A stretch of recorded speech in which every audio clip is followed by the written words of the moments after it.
Assalamu alaikum, урматтуу кыргыз элим, урматтуу мекендештер.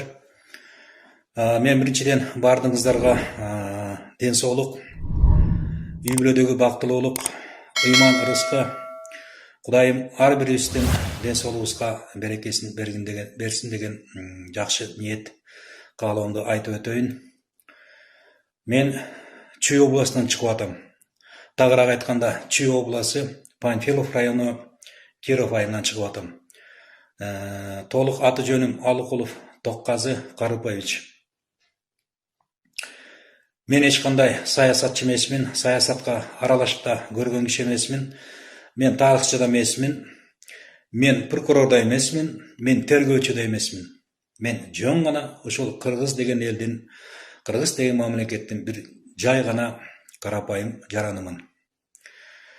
Мен эми урматтуу мекендештер, сиздерге кайрылуумдун себеби мындан бир 15 мүнөт мурун ушул YouTube каналынан Турциядан бир эжебиздин кайрылуусун уктум. Анын артынан эле ушул коомдук ишмер, ошо Кыргыз элине аттын кашкасындай таанымал болуп калган акын эжебиз Гүлжамила Шакирова эжебиздин бир кайрылуусун көрүп, ошо YouTube каналынан угуп калдым.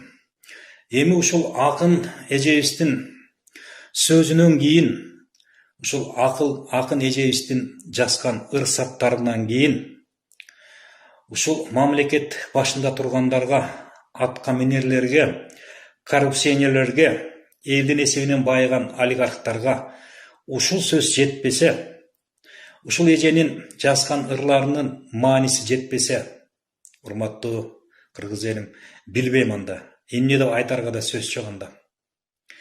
Илгери бир заманда бир календер Дербиш дейбизби, мындай деп айтканы бар экен.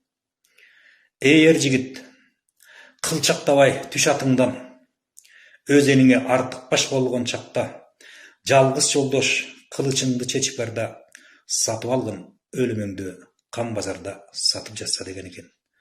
Караңыздарчы, ушундан өткөн сөз болобу? Ушундан өткөн таамай сөз болобу, урматтуу мекендештер?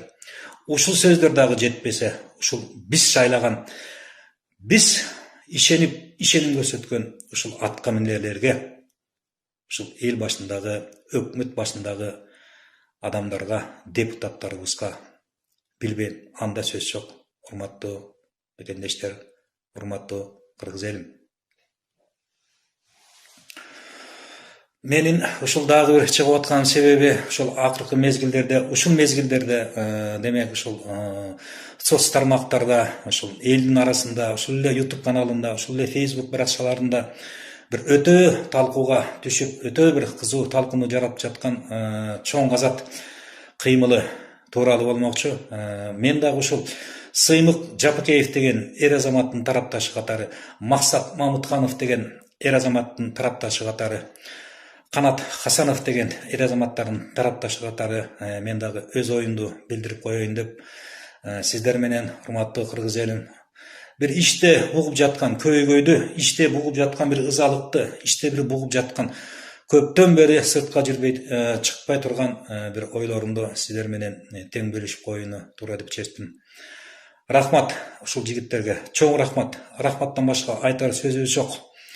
Ушул күн, ушул мезгил, ушул кыймыл, ушул сөздөр акыры бир күнү чыгыш керек болчу.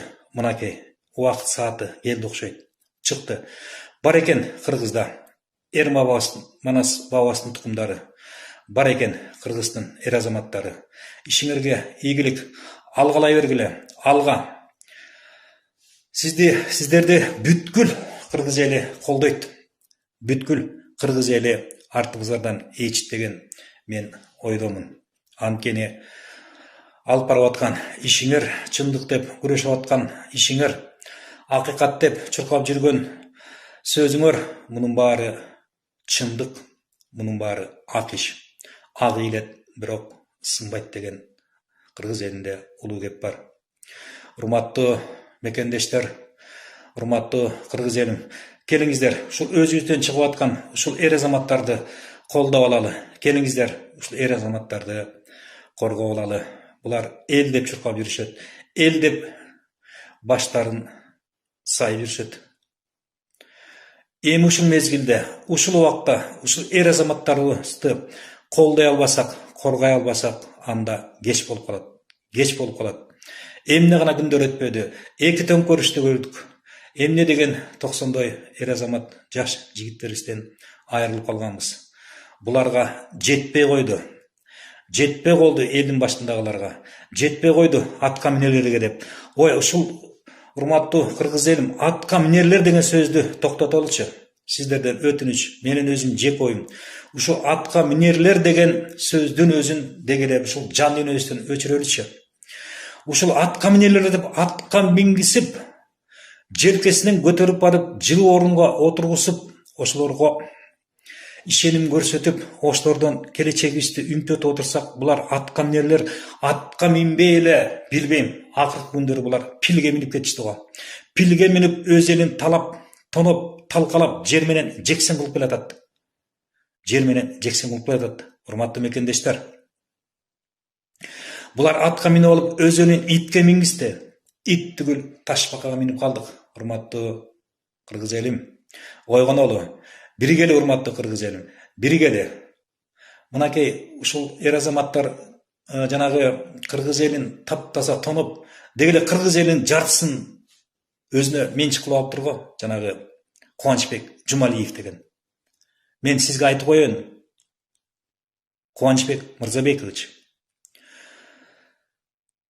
Ыйык Рамазан айында ыйык Курани Каримди кармап, мен коррупционер эмесмин деп актандыңыз. Бирок чындык деген бар экен го, акыйкаттык деген бар экен го. Мынакей четинен далилденип атат. Четинен эл айтып чыгып атат. Четинен фактылар көрсөтүлүп атат. Демек сиз чындыгында коррупционер экенсиз. Эгер сиз мына пайгамбар жашынан өтүп калыптырсыз, аксакалдын кейпине келип калыптырсыз, ушул жашыңызда сиз тескерисинче ыйык Курани Каримди кармап, айланайын кыргыз элим, кечирип койгула мени. Кечирип койгула. Кыргыз эли айкөл эл, кыргыз эли кечиримдүү эл дейт. Балким сизди кечирет. Кечирим сурап, ошол Куранды кармап, элден алган, мамлекеттен тоногон, элдин ырыскысын уурдаган мүлктөрүңүздүн баарын кеч боло электе кыргыз элине кайтарып бериңиз. Кайтарып бериңиз. Ушул элдин талабы. Менин да талабым ушул. Анан дагы сиздин жубайыңыз Роза Аманова. Роза карындашым, мен сизге карындаш деп кайрылайын. Сиз менден кыйла кичүү экенсиз. Биз сизди ушу телевидениеден көргөндө аккан арыктан суу агат, ушул Токтогулдун жергесинен чыкты эле. Токтогулдун неберелери ушул кыз деп ырдаган ырыңызга, черткен комузуңуздун абазына, үнүңүзгө баа берип, сизди сыйлап, сизди кадырлап, сиз менен сыймыктанчылайбыз. Бирок ушул ызы чуудан кийин, карындашым, кеч болуп кала электе, сиз дагы ыйманга келиңиз. Келиңиз ыйманга. Элдин катарына келиңиз. Эгер ырым өчпөсүн, комузумдун абасы өчпөсүн, баягыдай элдин жүрөгүндө сүймөнчүлүк менен, баягыдай элдин жүрөгүндө кадыр баркын менен калайын десеңиз, ыйманга келиңиз. Сиз дагы алгандарыңызды өткөрүп бериңиздер элдин мүлкүн, мамлекеттин мүлкүн тоноп ичкен уурдагандарыңызды кайтарып бериңиздер. Сиздерден бир гана ушул өтүнүч. Эми айтарым, урматтуу кыргыз элим, келиңиздер. Ушул 3 азаматты колдоп алалы, ушул 3 азаматты коргоп алалы. Келиңиздер. Ушул 3 азаматтын аркасынан эчейле аркасынан. Намыс кылбайлы. Келиңиздер. Курмангазы ага, мен сизге дагы чын ыраазычылыгымды билдирип кетем. Өткөндө сизди дагы ушул эр азаматтардын жанынан сүйлөгөн сөзүңүздү туктум. Абдан өтө жакшы сүйлөдүңүз, өтө маанилүү. Ар бир кыргыз элинин жүрөгүнө сөздү сүйлөдүңүз. Мен сизге дагы өтө чоң ыраазычылыгымды билдирем. Рахмат сизге дагы. Келиңиздер, урматтуу мекендештер. Көп сүйлөгөн сөз аягы чалчык болот дешүүлө, анын сыңарында көп сүйлөбөйлү. Мамлекетибизде акыбал, кырдаал азыр кандай экенин ар бирибиз билебиз. Кимдер коррупционер экенин ар бирибиз билебиз. Чоңдорубуз эмне иш кылып атканын ар бирибиз билебиз. Жардам берели. жардам берели мынау эр азаматтарга. Келиңиздер, ар бирибиз өзүбүздүн районубузда болуп жаткан, өзүбүздүн айылыбызда болуп жаткан, тегерек айланасындагы болуп жаткан коррупцияга малынып калган элдин мүлкүн, мамлекеттин мүлкүн тоноп аткандарды коркпостон ачыкка чыгарып берели. Ушул эр азаматтарга жардам берели. Анан урматтуу президент, урматтуу Сооронбай Шарипович, келиңиз, сиз дагы эл тараптык болуңуз. Сизден мен жеке өзүм өтүнөйүн. Келиңиз, эл тараптык болуп бериңиз. Эл тарапка өтүңүз. Эгер мурдагы президенттердин тагдыры сиздин дагы башыңызга түшүп калбасын, ошондой тагдыр башыма түшүп калбасын десеңиз, сиз дагы келиңиз, эл тарапка өтүңүз. Мына жардам берелик. Бүтүндөй коомчулук жардам берсин. Бүтүндөй эл жардам берсин. Мынакей көрүп атасыз го, чыгып атат го кыргыз элинен эр азаматтар. Сизге өтүнүчүм ушул, урматтуу Сооронбай Шарипович.